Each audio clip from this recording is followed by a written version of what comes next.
नमस्कार, मी श्वेता. तुम्ही पाहताय न्यूज 18 लोकमत. मुद्दा महाराष्ट्राचा मध्ये तुमचं स्वागत. आणि सुरुवातीला मोठी बातमी.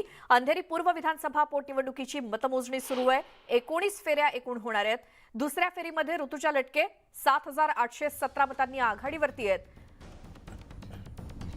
तर नोटाला 1470 मतं मिळालेली आहेत. आणि सध्याच्या स्थितीनुसार लटके आणि नोटामध्ये सामना होणार असल्याचं चित्र आहे.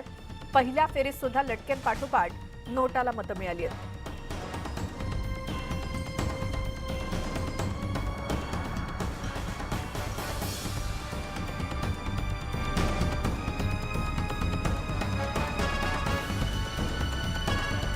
विधानसभा पोटनिवडणुकीसाठी एकूण 19 फेऱ्या होणार आहेत. मतमोजणीच्या पहिल्या 2 फेऱ्यांचा निकाल समोर आलेला आणि दोन्ही फेऱ्यांमध्ये ऋतुजा लटके या आघाडीवरती आहेत.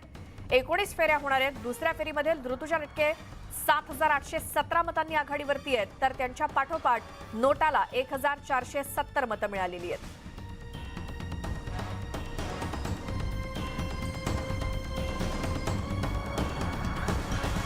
थेट आपण जाऊयात. आमचे प्रतिनिधी वेगवेगळ्या ठिकाणाहून मुंबईमधून आपल्या सोबत जोडले गेलेत. मतमोजणी ज्या ठिकाणी सुरू आहे तिथून सुस्मिता भदाणे आणि उदय जाधव आमचे प्रतिनिधी आपल्या सोबत आहेत. तर ऋतुजा लटके यांच्या घराच्या परिसरातून प्रणाली कापसे आपले प्रतिनिधी आहेत. सुरुवातीला आपण जिथे मतमोजणी सुरू आहे तिथे जाऊयात. उदय, आत्ताच्या फेरीचे काय अपडेट्स आहेत?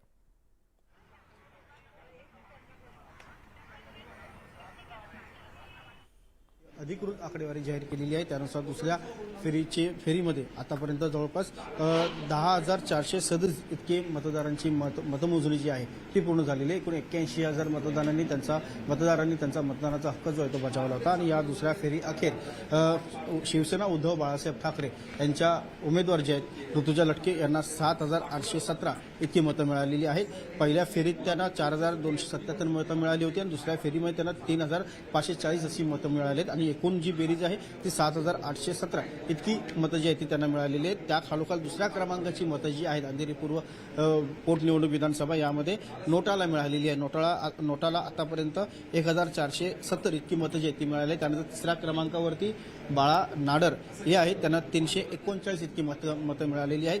परंतु सध्या नोटा या दुसऱ्या क्रमांकावरती आहेत पाहायला मिळते. आणि जी माहिती मिळते त्यानुसार सध्या ज्या ईव्हीएम मशीन ज्या सध्या मतमोजणीमध्ये आणलेल्या आहेत, त्या पोलिंग बूथ ज्या आणले गेले ते भाजपचे नगरसेवक सध्या ज्या भागातून आहेत त्या भागातल्या या ईव्हीएम मशीन आहे. आणि तिथे नोटाला सर्वाधिक मतदान जे ते झालं असल्याचं समोर येत आहे. त्यामुळे एकूणच राजकीय परिस्थिती जी पडद्यामुळे काय घडून आलेली आहे ते या मतांच्या द्वारे उघड करत आहे. नोटांना सर्वाधिक मतदान जे आहे ते भाजपचे नगरसेवक असलेल्या मतदारसंघातून मिळाले. तिकडच्या ज्या ईव्हीएम मशीनची आता मतमोजणी झालेली आहे तिथून त्यांना ही मतं जी आहे ती मिळाल्याचं समोर येत आहे. तरी देखील शिवसेना उद्धव बाळासाहेब ठाकरे पक्षाच्या उमेदवार ऋतुजा लटके यांना सर्वाधिक मतं मिळालेली आहे. त्यांचं मताधिक्य देखील मोठ्या प्रमाणात आहे. आतापर्यंत त्यांना 7,817 इतकी मतं मिळालेली आहे. तिसऱ्या फेरीची मतमोजणी जी आहे ती सध्या सुरू आहे. आणि या फेरीमध्ये सुद्धा जी माहिती मिळते सूत्रांकडून त्यानुसार ऋतुजा लटके या आघाडीवरती असल्याचं सांगण्यात येत आहे. आणि एकूण त्यांना बऱ्यापैकी मताधिक्य जे आहे ते देखील मिळताना आपल्याला इथे पाहायला मिळतं. आतापर्यंत त्यांना जे मताधिक्य मिळालेलं आहे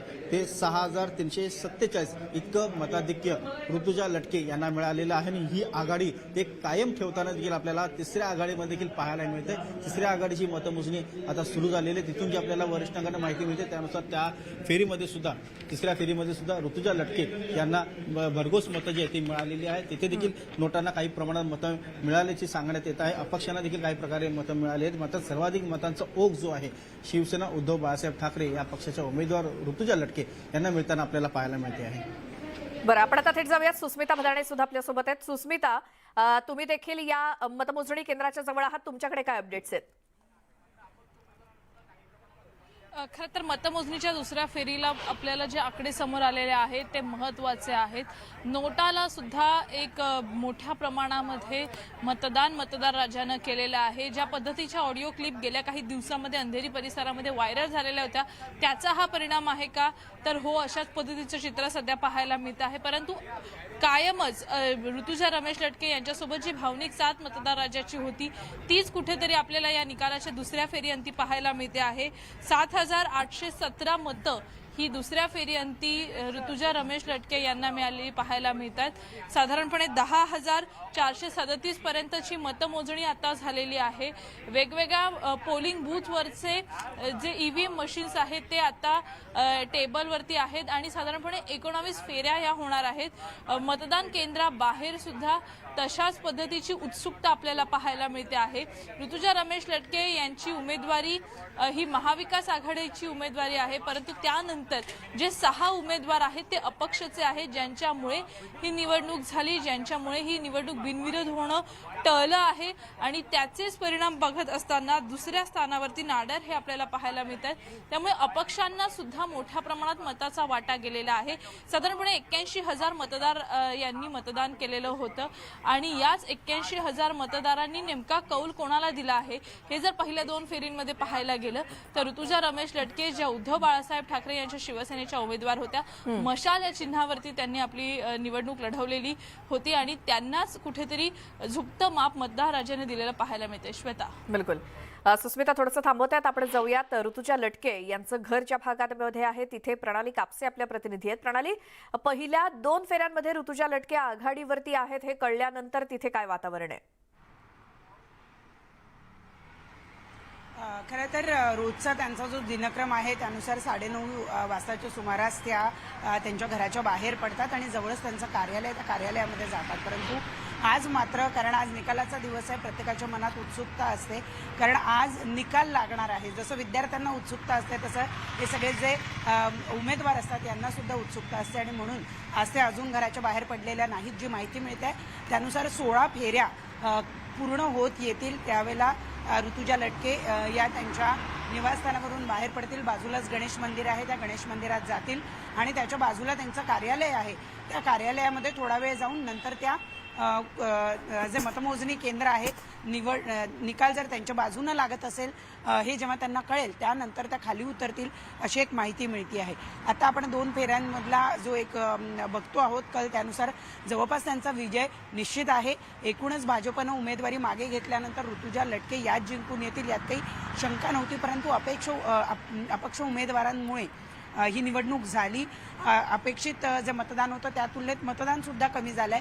असं असलं तरी 2 जे आतापर्यंत फेऱ्या झाल्या त्याच्यामध्ये जे मतदान बाहेर पडलेलं आहे त्या मतदानावरून हेच दिसतंय की ऋतुजा लटके यांनी आघाडी घेतलेली आहे।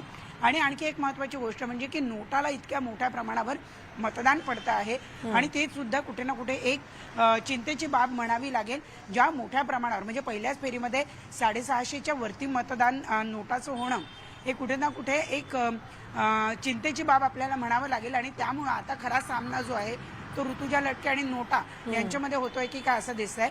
जी माहिती मिळते त्यानुसार ऋतुजा लटके या काही मिरवणूक काढणार नाहीयेत, कारण त्यांच्या पतीच्या निधनानंतर त्यांना ही उमेदवारी जाहीर झालेली आहे। परंतु त्या जिंकून आल्यानंतर त्या मतमोजणी केंद्रावर सही करायला जातील आणि त्यानंतर त्या मातोश्री आणि त्याचबरोबर बाळासाहेबांच्या स्मृतीस्थळावर जातील अशी तुर्तास तरी माहिती मिळते आहे। परंतु जोपर्यंत 16 फेऱ्या होत नाही तोपर्यंत त्या त्यांच्या निवासस्थानीच राहतील अशी सुद्धा तुर्तास माहिती मिळते। बिलकुल प्रणाली, त्याचसोबत सुस्मिता आणि उदय, सगळ्यांचे धन्यवाद या सगळ्या दिलेल्या माहितीसाठी। त्यामुळे ऋतुजा लटके यांचा दिनक्रम सध्या सुरू आहे नेहमीप्रमाणे। त्याचसोबत एकीकडे निवडणुकीचे